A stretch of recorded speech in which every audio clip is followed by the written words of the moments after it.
Happy Easter, everyone. I'm sorry I can't be with you live today, but I am happy for the opportunity that I can make this recording from Mexico to provide for the service on Easter Sunday. I continue to help sort out the bureaucratic entanglements of arranging my daughter's marriage here in Mexico, and I do have to admit it's been pretty frustrating to keep extending my time here, but it actually has been wonderful to spend so much time meeting her new family. Still, I have to admit, I'm looking forward to getting back to some sense of normalcy in Wisconsin soon. Today, from my reading, I bring you the wisdom of Victoria Weinstein, titled Being the Resurrection. The stone has got to be rolled back from the tomb again and again every year. Roll up your sleeves. He is not coming back, you know. He is not coming back unless it is we who rise for him.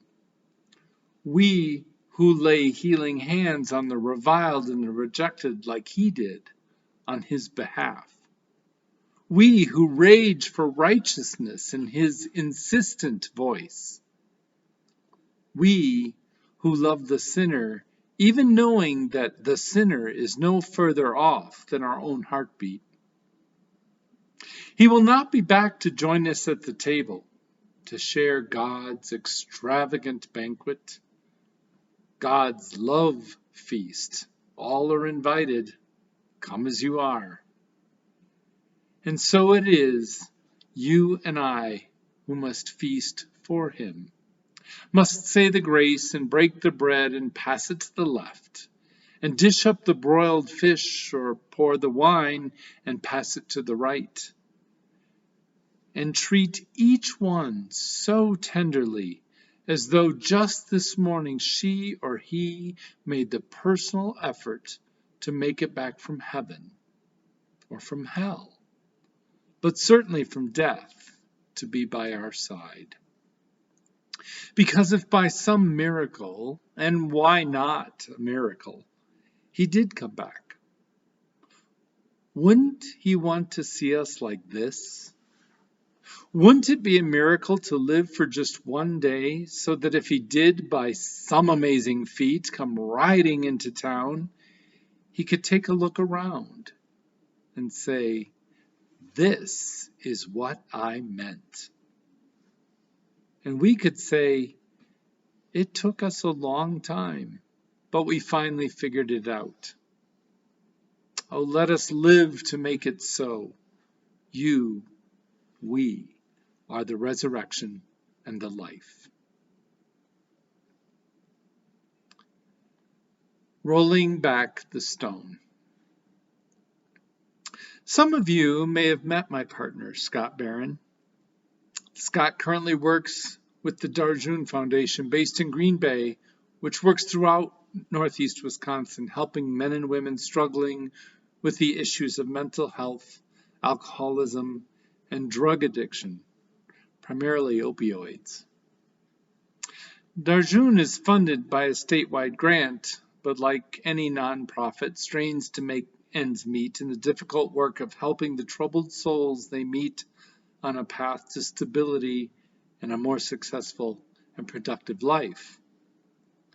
Scott and his peers are often called into the emergency departments of partnering hospitals in overdose situations, often in the middle of the night, to comfort patients and offer a year-long ongoing relationship of friendship and support. Well, some weeks ago, Scott came to me in my role as a minister to ask if there was any way the congregations I serve might be willing to help one of his clients. He needed a ride to and from Green Bay and Racine, where he was mandated to make a court appearance in reference to an earlier charge of drug possession. Scott works with many of these grappling addicts, with varying degrees of success, as you can imagine, but every now and then he meets one or another in whom he believes wholeheartedly. And this 37-year-old young man, who we have named Kyle, was one who had touched him deeply. Kyle had no job, no home, no money, and was sleeping in a girlfriend's old car. He was committed to staying clean this time, but had none of the tools or supports imperative to navigating such a difficult path. I agreed to help in any way I could, and together we decided a round-trip bus ticket was probably the best course. Scott asked if there might be some discretionary funding available for such a small public assistance, and I said there was. We'll figure it out. To get Kyle to a 1:45 court appearance in Racine required a 6:30 a.m. bus from Green Bay to Milwaukee, switching there to a second bus and a similar return trip that would only arrive back in Green Bay at 8:45 p.m. the same day. Well, our alarm went off at 5 a.m., although I really hadn't slept well all night. It was one of those nights where that'll be the day that the alarm clock doesn't work or I set it wrong and we might miss the bus completely. In fact, I think I got up at 4:45. But as I was getting ready, it kind of occurred to me that Kyle wouldn't be able to purchase any food or drink. So while I was getting something for myself, I also made him a sandwich and included an apple and a bottle of water and a thermos of hot coffee. We met him on time at the bus station, and after speaking with him briefly, I agreed there was apparently much more to this young man than his story might imply. Kyle thanked me and boarded the bus. And as it drove away, so did we, back to our apartment. And as I lay in bed trying now to fall asleep again, I was thinking of Victoria Weinstein's words and how Scott and I had just, in our own small way, rolled back a stone for this man, offering him a chance at a resurrection of his own. Well, this is the kind of Easter story that's well grounded in Unitarian Universalist theology. It's all about our second principle. We work to bring justice, equity, and compassion in human relations. Now, as I've said before, this second principle is the action-oriented result of the first principle that we quote all the time, upholding the inherent worth and dignity of everyone. It's an intellectual exercise to just say, yes, of course I would agree to upholding the inherent worth and dignity of everyone. But it's something else entirely to roll up your sleeves and jump into the second principle to create justice, equity, and compassion in human relations. It's the practical application of the first principle. The Easter morning story ultimately is about conquering death. It's the story of Jesus of Nazareth, whom we already know from the gospel stories as a perfect human being, the epitome of inherent worth and dignity, who was martyred and his body sealed up in a dark cave, which is the epitome of injustice and lack of compassion.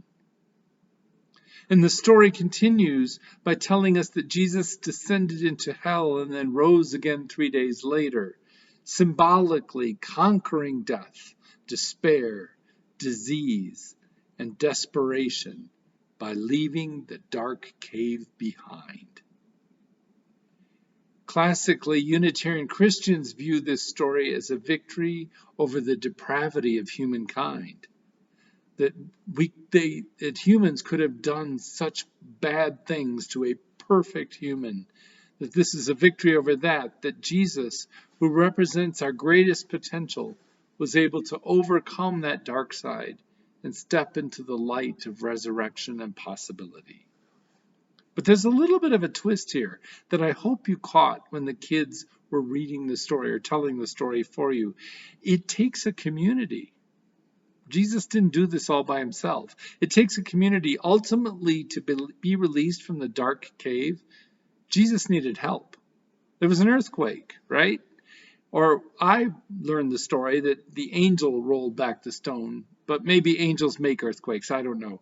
But the point is that his help was supernatural, otherworldly, and he didn't do it himself. Well, Victoria Weinstein brings us back to our theology in being the resurrection. And in there she says Unitarian Universalists don't rely on outside supernatural forces to save us. We believe in our own agency. We believe our faith calls us to bring heaven to earth and not wait for the hereafter. We're called to bring justice, equity, and compassion to earth. We are called to be the earthquake, to be the angel that rolls away the stone. Kyle has spent much of his life in a metaphorical dark cave, and my purchase of a bus ticket was just removing one small obstacle. But it all supports his movement into the light and greater possibility. Theologically, for us, it brings him to our fourth principle, a free and responsible search for truth and meaning.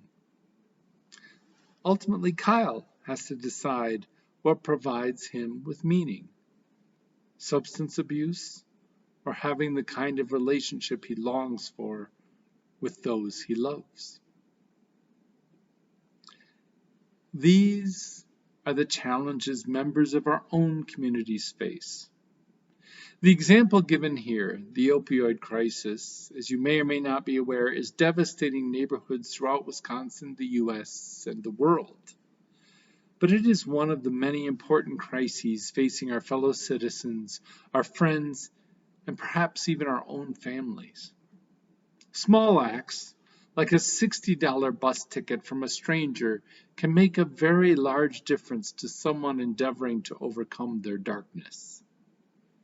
And as Scott has often said, for the clients he takes on, it is often the simplest acts of kindness, at a time when their own friends and families have turned their backs, which can make the truest difference of all.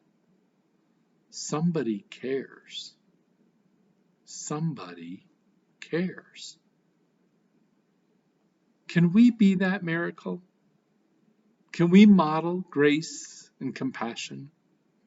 Can we participate in acts as small as a bus ticket and a sandwich to show some depleted soul that with the help of angels, large stones can possibly be rolled back, and a rebirth, a resurrection may lie ahead? I know many of us are deeply involved in acts of charity, trying to roll back stones one at a time in our own way, quietly in the background. You've heard me say it before, but I would like to challenge us to do more collectively as fellowships. Because then this Easter story comes to life in the communities within which we exist. Our fellowship becomes collectively known as angels who can roll back stones. Because if by some miracle, and why not a miracle, he did come back, wouldn't he want to see us like this? Wouldn't it be a miracle to live for just one day, so that if he did, by some amazing feat, come riding into town, he could take a look around and say, "This is what I meant." And we could say, "It took us a long time, but we finally figured it out. We finally figured out how we could roll back the stone." Oh, let us live to make it so. We are the resurrection and the life. Amen.